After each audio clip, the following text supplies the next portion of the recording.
Peneliti LIPI duga suara dentuman berasal dari aktivitas atmosfer.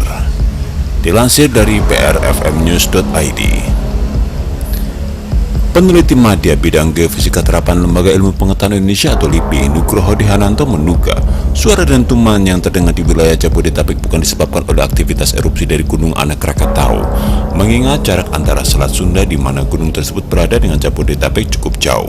Selain itu, Nugroho mengatakan erupsi yang terjadi pada hari Jumat 10 April 2020 pukul 22.35 waktu Indonesia Barat itu merupakan erupsi yang tergolong kecil, sehingga menurutnya suara dentuman itu diduga berasal dari aktivitas atmosfer seperti guntur maupun petir yang terjadi.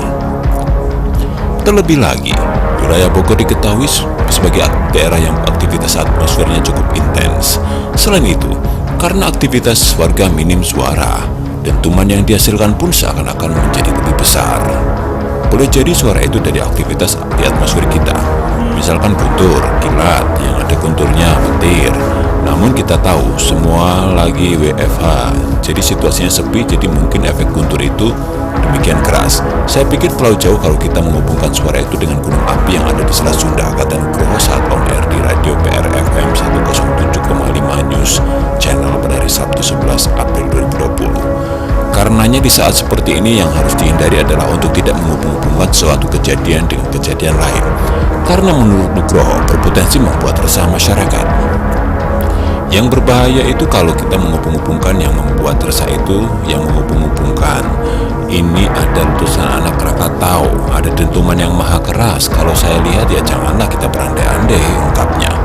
Terkait dengan erupsi gunung anak Krakatau, Nugroho mengatakan kecil kemungkinan untuk memicu gunung lain, khususnya gunung Tangkuban Perahu. Pasalnya, sumber magma yang menjadi pemicu erupsi gunung api di Indonesia boleh jadi berbeda, terlebih jaraknya cukup jauh.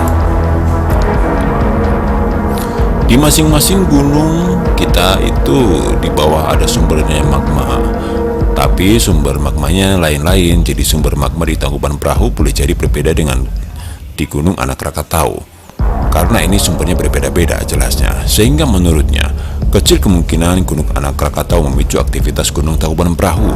Ini sangat kecil kemungkinannya ada letusan satu gunung yang memicu gunung yang lain. Kalau itu dekat dan dihubungkan oleh daerah-daerah struktur batuannya itu lemah atau sudah sesar, boleh jadi dia terhubung. Namun demikian, jika kita lihat dengan kasus gunung anak Krakatau dan gunung Tangkuban Perahu, menurut saya aktivitasnya tidak mempengaruhi gunung Tangkuban Perahu, ujarnya. Dilansir dari prfmnews.id.